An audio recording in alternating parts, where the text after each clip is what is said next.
Hi, welcome to our channel of IGNOU audiobooks. Indira Gandhi National Open University, School of Continuing Education, SOCE Master of Science, Food Nutrition, MSCDFSM, Revised. Second Year. MFN-004 Advanced Nutrition. Unit-12 Menu Planning. 12.1 Introduction. You have learned from the previous units that our body's many functions, be it physical activity, mental exercise, growth, in the case of children, or convalescence after an illness, require various nutrients delivered by an array of foods that we eat. We have also seen that the nutrients work in a perfect harmony, much like the keys of a piano. One key not reaching the perfect pitch could mean a discordant note. For example, bone formation requires, besides calcium, Ca, phosphorus, P, and vitamin D also in specific amounts. A lack of any one would mean improper bone formation, indicating that a perfect symphony of all the nutrients is required to ensure a good health. We have also learnt that factors such as age, gender, physique, physiologic conditions and the level of physical activity influence the requirements for various nutrients. Apart from these, climatic conditions, growth and pathological stress also influence the need for the various nutrients. It is not enough if we, as dietitians, have just in-depth knowledge of the nutrients and the nutritive value of foodstuffs. We must be able to apply this knowledge to plan and also quickly calculate the nutritive value of the menus for various conditions served to the people under your care with the help of a simple device known as an exchange list. In this unit, we will learn about the exchange list and the rationale for menu planning. What is menu planning? Why do we need to plan menus? What factors should be considered while planning menus? What are the steps involved in it? These are a few issues highlighted in this unit. Finally, we shall learn about menu planning for adults with respect to their nutrient needs. With women playing an important role in providing nutritious meals both at home and in the healthcare units, it is desirable that we have a basic awareness of the scenario of health and nutrition situation of women at various levels. This is the other important aspect covered in this unit. Objectives. After studying this unit, you will be able to present the rationale behind the interesting and challenging task of menu planning, enumerate the factors which influence our food choices, and hence need to be considered in menu planning. Describe the aims of menu planning and the steps involved. Middle dot. Apply the knowledge of the menu planning to plan and also quickly calculate the nutritive value of the menus for various conditions. Explain the various factors to be kept in mind while planning diets for adults. Critically comment on the scenario of health and the nutrition situation of women at various levels, and middle dot plan a few low-cost menus for adults. 12.2 Menu Planning. Any individual who carries the responsibility of providing meals has to take decisions regarding what to serve, how much to serve, how much to spend, where to shop, how much to buy, how to prepare food, how to serve meals, at what hour to serve meal and so on. All such decisions are a part of planning meals. Extending this concept further, one could define meal planning as a simple practical exercise which involves applying the knowledge of food, nutrient requirement and individual preferences to plan adequate and acceptable meals. In other terms, meal planning means planning for adequate nutrition. Remember, meal planning is just not an exercise of selecting the right kind of foods to help meet the nutrient needs. It also concerns with preparing/planning attractive and enjoyable meals for all persons. Meals must taste good, smell good. Because food is seen before it is tasted, the eyes have a role as well in food acceptance. Meals must look good to be tasted to be enjoyed. To do this, the planner does not have to be knowledgeable only, but also imaginative and creative. The art of skillful blending of foods in terms of color, texture and flavor must be known. In this context, therefore, it is said that meal planning is an art. It is an art which develops through thought and inspiration. Meal planning, in fact, is a skill which improves with practice. 12.2.1 Rationale for menu planning. Menu, as we all know, is nothing but a list of dishes planned for preparation, and forms the very core of all activities in the food service establishment. Although it may seem a simple exercise of providing something to eat and drink, in practice, good menu planning requires a lot of skill. It involves planning of balanced meals that are colorful, appetizing, palatable and within the economic means of the individuals concerned. When a food has to be bought, prepared and served in large quantities to people of varying tastes and requirements, as is the case in hospital food service, due consideration needs to be paid for this activity. It is essential to provide appetizing, nourishing and attractive meals to the people at a reasonable price. This is possible only if the meals are planned in advance. For example, price advantage can be obtained by buying seasonal foods and in quantities which carry discount. What are the other advantages? Can you list a few of these? Well, planning in advance helps to determine quantities of different foods accurately. Food buying can thus be controlled through advance buying because the quantities need to be calculated beforehand. Time and effort spent on haphazard ordering, shopping and receiving of food materials is saved to a large extent. Planning in advance helps to avoid monotony in the menus drawn. Variety in terms of color, flavor and texture and different methods of cooking could be given due consideration if the menu is planned in time. If the meal does not satisfy the budget, it cannot be put into practice. Bulk purchasing, including seasonal foods, all help in this. This means that menu planning has to be done in advance. The dietitian is responsible for giving clear-cut instructions to the kitchen staff to ensure harmony among the staff involved in preparation. This is possible only if the menus are planned in advance. The quantity of nutrients for the day for patients with various diseases, its distribution between the various meals of the day all need due consideration so that the people are satisfied with the service provided. This is not possible without planning menus in advance. Having understood the rationale for menu planning, we will learn the factors that affect the food choice. Next. 12.3 Factors affecting food choice. As a dietitian, it is necessary to understand how our food choices are affected. Every day we make food choices which influence our health for better or worse. Every day's choice may benefit/harm our health only a little, but when these choices are repeated over years and decades, the rewards and consequences can become major. Various factors influence our food choices. In this section, we shall review these factors. We begin with the nutritional factors. 12.3.1 Nutritional factors. Food choices made based on sound principles of nutrition will be conducive to good health, while carelessness about nutrition can contribute towards many of the today's most prevalent chronic degenerative diseases of later life, such as heart diseases. Remember, we don't consume nutrients as such, but as meals/dishes made up of foodstuffs containing the nutrients in various amounts. Knowledge of food groups will help one to formulate a healthy diet. The various foods in a food group are similar in a general chemical, nutrient, composition, and hence contribute almost similar types of nutrients to the diet, although not always in the same proportion. At this point, it is worthwhile to learn about the evolution of the concept of food groups. In the 1940s, nutritionists began translating RDA into more practical terms so that people with no special training in nutrition could still estimate whether their nutritional needs were being met. A 7-food group plan was one of the early formats. Daily food choices had to include food from each food group. This plan was simplified into 5 food groups.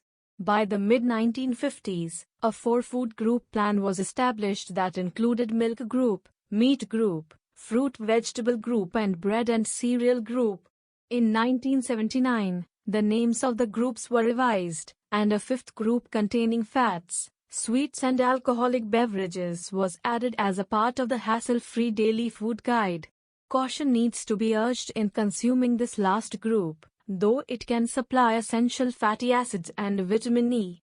The following discussion briefly summarizes the nutritive value of each of these food groups.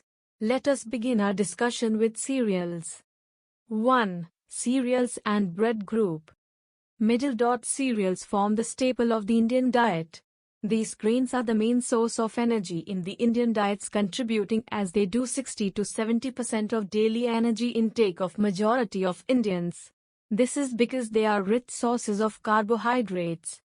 Proteins in cereal grains, as you may recall studying earlier, are partially complete as cereals are low in one or two essential amino acids, lysine and threonine. However, cereals when eaten with pulses, as is the common practice in India, the protein quality improves due to mutual supplementation between the cereal and pulse proteins, the former being deficient while the latter, pulse, being rich in lysine. Cereals are low in fat, but contain 1 to 3% omega-3 fatty acids. Cereals in general cannot be considered rich sources of minerals. However, ragi is rich in calcium, i.e. 344 mg/100 grams, bajra and whole wheat flour are high in iron content. The non-nutrient factors such as phytates, oxalates and fibers which are present in them interfere with the absorption of calcium and iron. Cereals, particularly the whole grains, are important sources of B vitamins. Since most of these vitamins reside in the outermost layer of the grains, they are lost depending on the extent of polishing and refining. Parboiling, which involves soaking in water and subsequent steaming of paddy, results in seeping of vitamins present in outer layer into the grain. Thus parboiled milled rice retains much of the vitamins. Cereals are neither rich in vitamin A nor C. They don't contain any vitamin B12 either. However, whole grain cereals are rich in the other B vitamins. 2. Pulse/meat, poultry/seafood group. They are excellent sources of protein, containing 25% protein, but varying from each other in other respects. Let us discuss each of these groups and find out what these differences are. A. Pulse group. Pulses are rich sources of proteins, 20 to 25 grams/100 grams, the limiting amino acid being methionine. However, protein quality can be improved by mutual supplementation with cereals. Soybean has exceptionally high protein content, 43 grams/100 grams. Besides, they have carbohydrates in fair amounts. Pulses are fairly rich in iron, with soybean, cowpea, black gram and horse gram being exceptionally rich. Sprouting or germination of legumes, a practice common in our households, brings about beneficial effects. Vitamin C, which is practically absent in dry pulses, increases in significant amounts upon sprouting. Folic acid also increases threefold. Interestingly, sprouting brings about a decrease in flatus-forming compounds originally present in non-germinated pulses. Sprouted pulses require a much shorter time to get cooked. The anti-nutritional factors such as trypsin inhibitors are inactivated by sprouting, thus rendering them more easily digestible. B. Fish and seafoods group. They are rich sources of proteins, 20 to 25%, of a high biological value. Dry fishes contain more, 60%, proteins since most of the moisture is lost. Dried fishes have exceptionally high amounts of calcium since it is consumed with the bones. Some varieties of fish such as hilsa, seer, katla, pomfret and mackerel are rich in omega-3 fatty acids, which are known to protect against cardiovascular diseases. C. Meat and poultry group. Meat and poultry are rich sources of proteins of high biological value. They do not contain carbohydrates.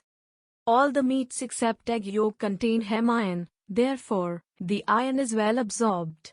However, egg yolk contains non-heme iron. The phosphate in which is present in egg yolks interferes with iron absorption, but consuming vitamin C in the same meal helps to overcome this problem. Egg yolk is rich in vitamin A and carotene, while liver is rich in vitamin A. Red meats are rich in saturated fats, while fish and poultry contain very small amounts of fats. Lean meats contain less fat. Organ meats such as liver, kidney and brain and egg yolks are rich in cholesterol.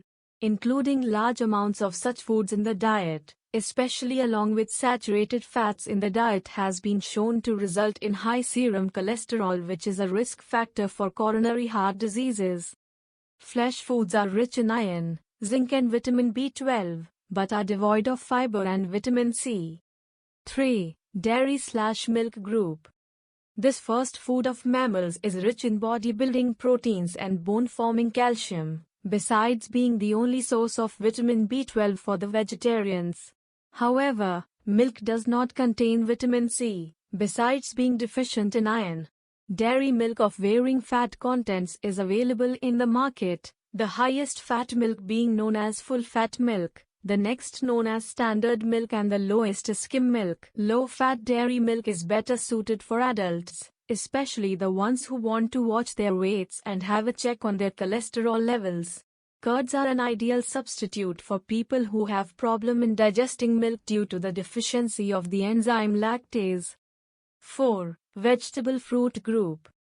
The vegetables and fruits add color and variety to our diets in addition to providing a host of essential nutrients and phytonutrients that help to prevent chronic degenerative diseases. The fruits are also high in potassium and help to establish a proper balance between the sodium and potassium content of our diets. An often neglected group, this group provides for the water-soluble vitamins and minerals, so vital for the proper functioning of the body's various mechanisms. These delicious natural capsules of vitamins and minerals offer protection against many diseases, especially heart diseases and certain types of cancer.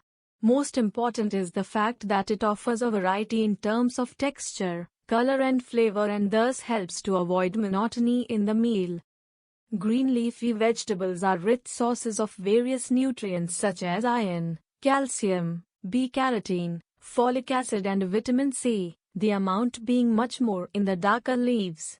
Their contribution to energy intake is very low, usually less than 2 to 3%. Yellow-orange colored vegetables are rich in carotene, as you may recall studying in Unit 7. They must therefore be included at least 4 to 5 times in our diets. We can say adding color to our diet will add color to our life.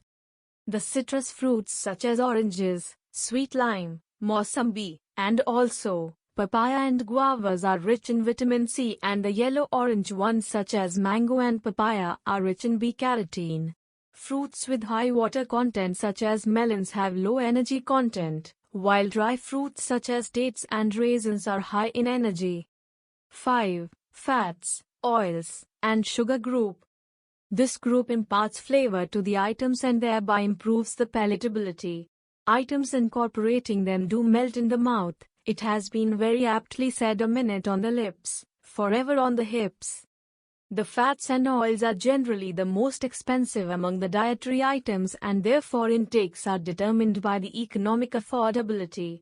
A deficit in the intake of fats and oils is rare in the affluent population, while an apparent surfeit in this group is often responsible for obesity, heart ailments and certain types of cancers. Hence one needs to use caution in the amounts used. Each of these groups provides some but not all of the nutrients. No single natural food supplies all the essential nutrients and the phytonutrients in proper proportions to maintain health, nor is a food group more important than the other. A meal plan that includes adequate amounts of foods from the different groups provides the foundation for good health, which needs to be amply supported by food hygiene, clean drinking water and a clean environment. Besides nutritional factors, the other factors affecting food choices are enumerated next. 12.3.2 Other factors. Although people are aware and realize that their food choices affect their health, they often choose food for other reasons. Let us review these factors. Personal preferences. Often people choose foods because they like certain flavors. While we Indians enjoy strong curry spices, the Western cuisine does not include them. Similarly, asafoetida, hing, features in the South Indian preparations while garam masala features in the North Indian cuisine. Habit: we often select food just out of habit. While idli and dosa feature in South Indian breakfast, paranthas feature more commonly in the North Indian cuisine. Social interaction: food signifies friendliness. Meals are social events, and the sharing of food is a part of hospitality. Social customs almost compel people to accept food or drink offered by a host or shared by a group. When your friends are going out for pizza or ice cream, how can you refuse to go along? Availability, convenience and economy: people eat foods that are accessible, quick and easy to prepare, and within their financial means. Convenience is valued highly by the consumers, as reflected in their choices of meals. They can quickly prepare the recipes with few ingredients. Many people frequently eat out or have food delivered, which limits food choices to the selections on the restaurant's menu. Seasonal availability of food is particularly important aspect which influences the food choices, particularly for lower income group families. Positive and negative associations: people tend to like foods with happy associations such as sweets during Diwali and cakes during Christmas. By the same token, we often develop intense dislike to foods that we have to eat when we are sick or when forced to eat when not hungry. Emotional comfort: some people eat in response to an emotional stimulus, for e.g., to relieve boredom or depression or calm anxiety. A lonely person may choose to eat rather than to invite a friend and risk rejection. Eating in response to emotions can easily lead to overeating and obesity but may be appropriate at times.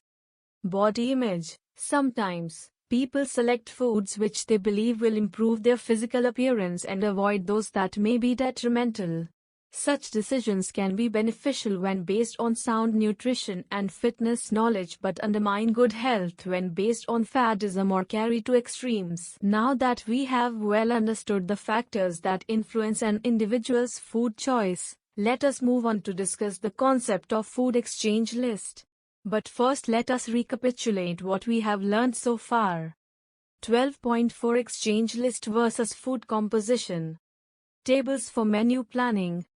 A dietitian is frequently expected to make quick, yet reasonably accurate estimation of the nutritive value of diets or calculate diets that must be controlled for one or more nutrients. The nutritive value may be calculated from the food composition tables, given in the Nutritive Value of Indian Foods by Gopalan et al., N. Hyderabad.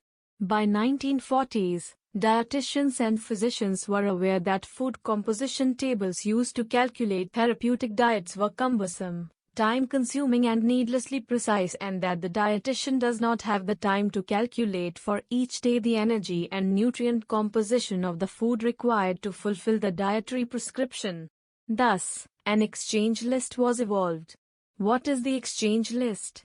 It is a grouping of foods in which specified amounts of all the foods provide approximately equal amount of the same amount, carbohydrate, protein and fat, and hence, energy content. Specific foods within the group may vary slightly in nutritive value from the averages stated in the group. These differences in composition tend to cancel out because of the variety of foods selected from day to day. Thus, any food within a given list can be substituted or exchanged for any other food in that list in the given quantities. Food exchange system allows one to choose a variety of foods with adequate nutrients. The food exchange system is important in planning a nutritious diet. Essentially, the food exchange system allows variety to be introduced into the diets without altering the energy or the macronutrient contents. The exchange lists are especially useful in planning diets for metabolic diseases and are very useful in the management of obesity. Let us then quickly review the steps involved in planning/developing an exchange list. This will help you plan meals using the exchange list. 12.4.1 Steps in the development of exchange list. As mentioned above, when we group together similar food items so that each supplies a constant amount of a particular nutrient, we call the group a food exchange. Given herewith are the steps which, when followed, will guide you in developing the exchange list. You will realize that developing an exchange list for Indian foods is a difficult task, as our dishes defy any attempt at standardization. Nevertheless, let us try. 1. An important first step in developing an exchange list is the standardization of serving or portion sizes. The portion sizes vary considerably in India. Idlis, dosas, chapatis and puris of different sizes in different states and in different households is a common scene. Despite this, some attempts have been made to define portion sizes. Fat content. 2. The second step is to calculate the energy, carbohydrate, protein and fat of one serving or portion size of the different dishes. This can be done by converting the cooked weight of one serving of a dish into raw weight of the ingredients that have gone into it. Although allowances should be made for cooking losses, this has not been done. Future exchange lists must take care of this. From the raw weights of the ingredients in one serving and using the Indian food composition tables, the energy, carbohydrate, protein and fat content of one serving can be calculated. 3. The third step is to create an exchange list of different dishes in terms of standard portion sizes that would provide approximately the same energy or carbohydrate or fat as the case may be. Since foods contain widely varying amount of the macronutrients, serving or portion sizes are defined for a group of more or less homogeneous foods. For example, all cereals provide approximately the same number of calories, approximately 350 per 100 grams raw weight, and about the same amount of carbohydrates, about 70 grams per 100 grams raw weight. Refer to Table 12.1. Therefore, cereal exchanges are grouped together. Similarly, there are vegetable, fruits, milk and meat exchanges. Within each of these food groups, the composition of the different items in terms of carbohydrate, protein and fats remain similar. Table 12.1. Nutritive values used in the development of the exchange list for cereals. Look at the screen. 4. An example is provided in Table 12.2 from a comprehensive exchange list developed by the Lady Irwin College. Another list, originally developed by the Dietary Department of CMC, Vellore and subsequently added to by many other institutions, consists of 6 exchange groups. These are cereals, pulses, milk, meat, fruits and vegetables. A brief review of these exchanges follows. Cereal exchange per serving provides 75 kcal, 15 grams carbohydrate and 2 grams protein. Milk exchange provides per serving 180 kcal, 12 grams carbohydrate, 8 grams protein and 11 grams fat. Meat exchange provides per serving 80 kcal and varying amounts of CHO, protein and fat. Fruit exchanges provide per serving 45 kcal and 10 grams carbohydrate. The vegetable exchange provides 30 kcal. Table 12.2. Food exchanges. Using the steps elaborated above, we hope you will be in a position to use the exchange system to calculate a diet pattern, which calculates the diet order in kinds and number of servings of food exchanges to be consumed by any individual or a patient each day. Although the exchange system, you would have noticed, reflects average and not specific energy and nutrient values, the therapeutic success that results when the values are used to calculate the diet pattern demonstrate that the method is accurate enough to serve this purpose. An adequate diet, providing all nutrients, is needed throughout our lives. An adequate and balanced diet is one that meets all the nutrient needs of an individual for maintenance, repair, the living processes, and growth or development. A balanced diet provides all the nutrients in required amounts and proper proportions. It can easily be achieved through maintaining variety in foods and including foods from the different food groups discussed above. The quantity of food needed to meet the nutrient requirements vary with age, gender, physical activity, etc., as we will learn next, in the section focusing on planning for adults. 12.5 Planning for adults. The term adult refers to any individual in the age group of 20 years and above. The period beginning from 20 years and extending through old age till the time of death is considered the period of adulthood. Adulthood represents the stage in life when an individual has completed his/her growth in terms of body size. The nutritional need is for maintenance of body functions rather than for growth. As an individual ages, there is a gradual and progressive change in body functioning. Why does this happen? This is because there is an increased breakdown of tissues and the renewal of worn-out tissue is also much less. These changes associated with aging are common to all individuals, but there is a great variation from person to person. In some individuals, the changes become significant relatively early, whereas in other cases these changes appear much later in adulthood. All these factors influence the nutrient needs of adults. We shall review the nutrient requirements for adults next. 12.5.1 Recommended Dietary Allowances RDA. The recommended dietary allowances are estimates of nutrients to be consumed daily to ensure the requirements of all individuals are met in a given population. You may recall studying about this concept and the RDAs earlier in Unit 1. Growth is no longer an energy-demanding factor in adulthood as mentioned above, and BMR is relatively constant among population groups of a given age and gender. Consequently, habitual physical activity and body weight are the main determinants for the diversity in energy requirements, in particular for adult populations with different lifestyles. Table 12.3 presents the ICMR recommended dietary intakes of adults. It is to be noted that there is no RDA of energy but only air, where air is the estimated average requirements which meets the requirements of half of the health individuals in a particular life stage and gender group. Table 12.3 Recommended dietary intakes for adults. Men, weight 65 kilograms. In the table 12.3, you would have noticed that the nutrient requirements for adults are given under the three categories based on activity level: sedentary, moderate and heavy work, and the nutrient requirements for men and women are given separately.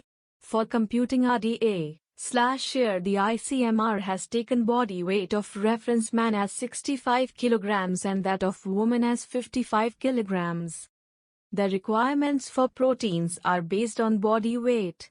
The requirements are expressed as 0.83 grams protein per kilogram body weight. RDAs for thiamine, riboflavin and niacin are dependent on years for energy. The relationship between the RDAs for these vitamins and energy, as also mentioned earlier in Unit 8, is as follows in Table 12.4.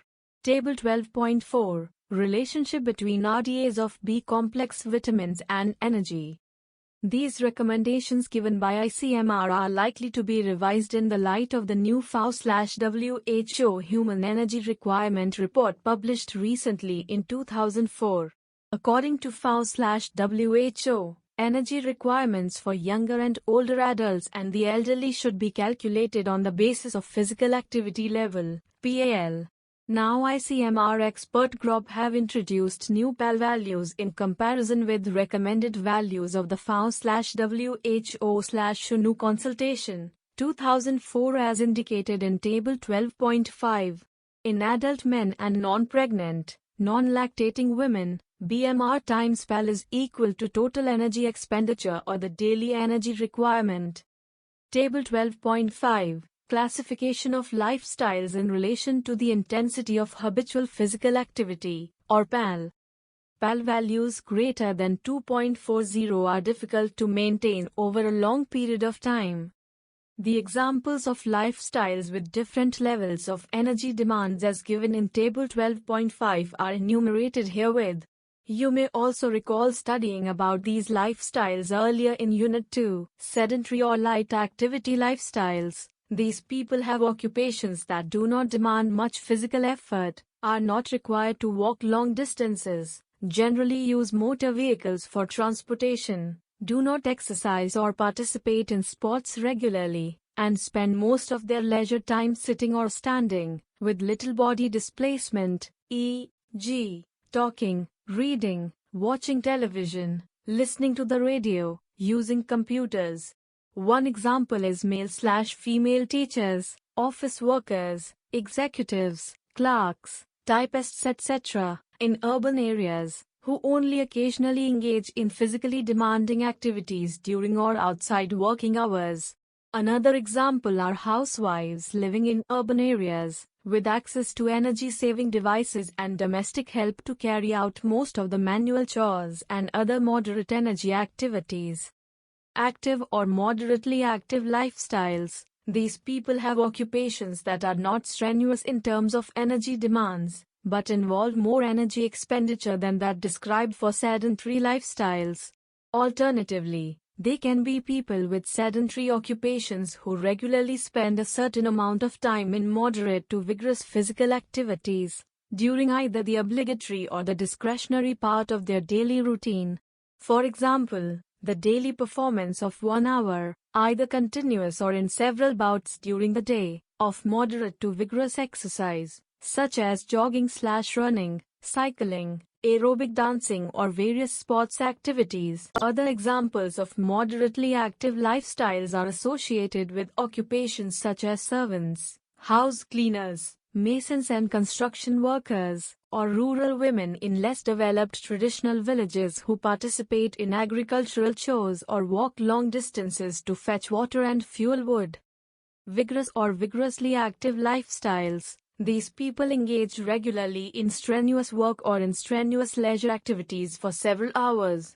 Examples are women with non-sedentary occupations who swim or dance an average of 2 hours each day, or non-mechanized agricultural laborers who work with a machete, hoe or axe for several hours daily and walk long distances over rugged terrains, often carrying heavy loads. Other examples of vigorously active occupations include rickshaw pullers, mine workers, coolies, etc. For ICMR 2020 recommendations for energy requirements, we suggest you look up tables 2.11 given earlier in Unit 2 for men and women aged 19 to 30 years and 30 to 60 years and above 60 years. Now that we have learnt about the nutrient requirements for the adult, let us focus our attention on how to translate these needs in terms of balanced diets/meals for adults. 12.5.2 Planning for Adults, Some Menu Plans and Dietary Guidelines. Now that we have a thorough and complete understanding about food exchange lists and the nutrient requirements for adults, we shall review a few regional menus and critically analyze them from nutritional point of view. But first, we would like you to study the dietary guidelines for Indians developed by National Institute of Nutrition, NIN, ICMR, 2020. These guidelines presented in tables 12.6, 12.7, 12.8, 12.9, 12.10 and table 12.11 provide information as to the number of portions and actual diets that need to be consumed in order to ensure optimal health for Indian adult man and women. These diets, you would notice, are based on locally available foods within the reach of the people and generally are in conformity with our tradition and custom. Using these guidelines, we can plan diets for adults. Table 12.6 Food Composition and Nutrient Content Value of Balanced Diet for Sedentary Man. Look at the screen. 1. Protein quality depends on the type of food. Pulses can be replaced with animal foods, egg, meat, fish and chicken, for the requirements. Itarians to meat. Only 60% of the RDA of vitamin B12 can be met by the vegetarian diet. Retinol derived from a carotene from diet was also added to the total for cereals and millets. It is recommended to consume 50% as whole grains. For green leafy vegetables, GLVs, it is recommended to consume 150 grams of GLVs, especially drumstick leaves, amaranth and bathua leaves to meet the requirements of all the vitamins and minerals. Table 12.8 Sample Meal Plan for Adult Man. Sedentary. Look at the screen. Menu: South Indian breakfast. Kanji ragi milk sugar. Mid-morning. Lunch: tea, Dinner. Rice flakes, roasted and sweeter. Guava. Rice roti. Dal. Aloo palak, potato and tomato dry fish chutney. Lemon rice, with groundnuts pongal rice. Mung dal. Drumstick leaves bhaji. Curds. Put down your comments related to the menu in the space provided herewith. Now compare your comments with the justification presented herewith. Justification of the plan. Ragi kanji is given forms a good source of calcium in diet. Rice flakes forms one of fairly good sources of iron and to aid for good absorption of iron. Guava is given, which is one of the cheapest sources of vitamin C. Lunch has normal staple diet like rice, dal and roti which is accompanied by aloo palak, bhaji, one of the sources of green leafy vegetable in diet and dry fish chutney, which forms a good source of protein. Lemon rice is given, which is typical to South Indian menu and forms one of the sources of vitamin C. Lemon should be squeezed just before consumption to avoid oxidation of vitamin C. It also contains peanuts, which adds protein and calories to the diet. Pongal forms a good supplementation of protein through vegetarian sources due to mutual supplementation of rice and pulse, which completes the inadequacies of each other. Dinner also contains drumstick leaves chutney which forms one of sources of calcium. Curds form good source of protein. Let us consider another typical North Indian menu plan and its justification from a nutritional standpoint. This menu is planned for a pregnant lady who is anemic, doing household chores and belongs to a low socio-economic groups. So let us proceed and find out what nutrients considered and which food items have been selected to fulfill the above listed criteria. Menu: North Indian breakfast. Lunch: tea. Dinner: moong sprouts. Potato parantha groundnuts, wheat 4, fat.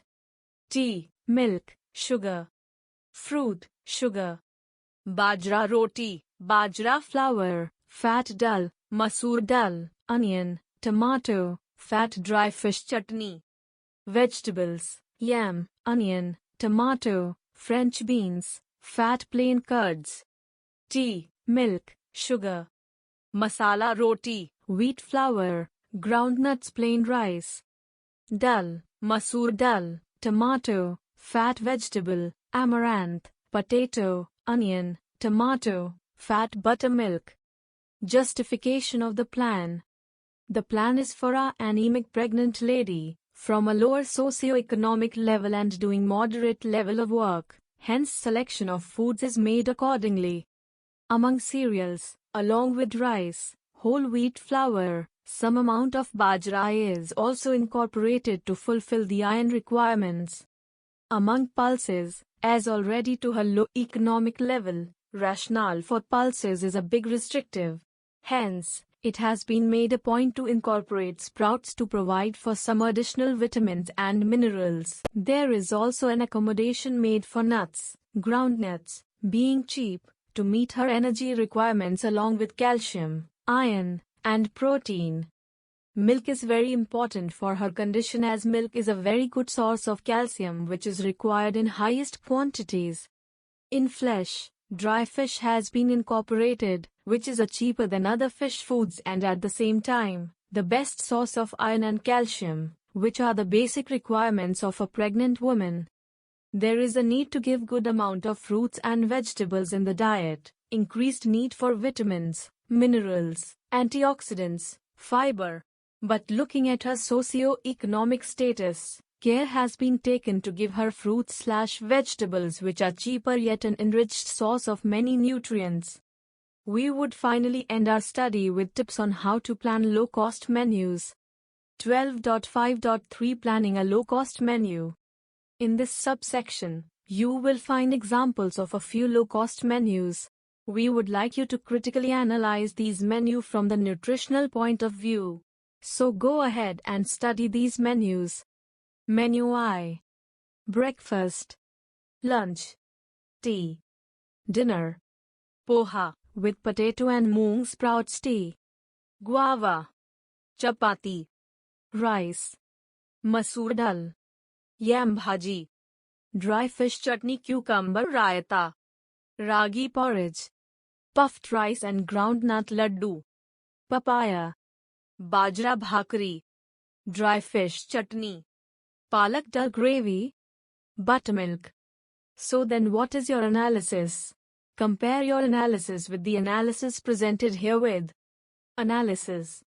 On analyzing of the menu, you would have noticed that 1. Guava is served at breakfast containing rice flakes. Vitamin C in guava will help in the absorption of iron in rice flakes. 2. Ragi is given, which will supply calcium. 3. There is a combination of all the food groups at both lunch and dinner. 4. Dry fish is a cheap source of good quality protein, calcium and iron. 5. Raw foods in the form of raita and fruits are incorporated in the menu. Let's look at another menu for a woman from a low socio-economic group. Menu. Breakfast, bajra bhakri, colocasia leaves and potato bhaji. Papaya. Tea. Mid-morning, sukha bhel. Lunch, roti, khichdi, dry fish chutney, aloo methi bhaji, pumpkin raita. Snacks, rajgira laddu. Tea. Dinner. Roti, rice, dry fish chutney, aloo methi bhaji, cucumber raita. On critically analyzing the menu, you would observe that middle dot. Bajra used in a breakfast is a cheap and rich source of iron. Colocasia leaves are rich in iron, calcium, B-carotene and vitamin. Papaya is an exceptionally rich source of B-carotene, besides being rich in vitamin C. The advantage of dry fish in a menu is already known to us. The menu for both lunch and dinner are almost same, and hence are ideally suited in the menu of the woman from the low socio-economic group. With this, we end our study on planning diets for adults. Before we move on to the next unit, we would like to present another critical analysis on the nutritional profile of women in our country. 12.6 Nutrition of Women. During the post-war years, the people in the developed world recognized that women were at a disadvantaged position and felt the need to improve their condition. The technical advances, such as birth control, and the labor-saving technological means, which helped to free the women from drudgery and gave adequate time for self-development, helped in the emancipation of women. The year 1975, known also as the International Women's Year, was devoted to promote equality between men and women.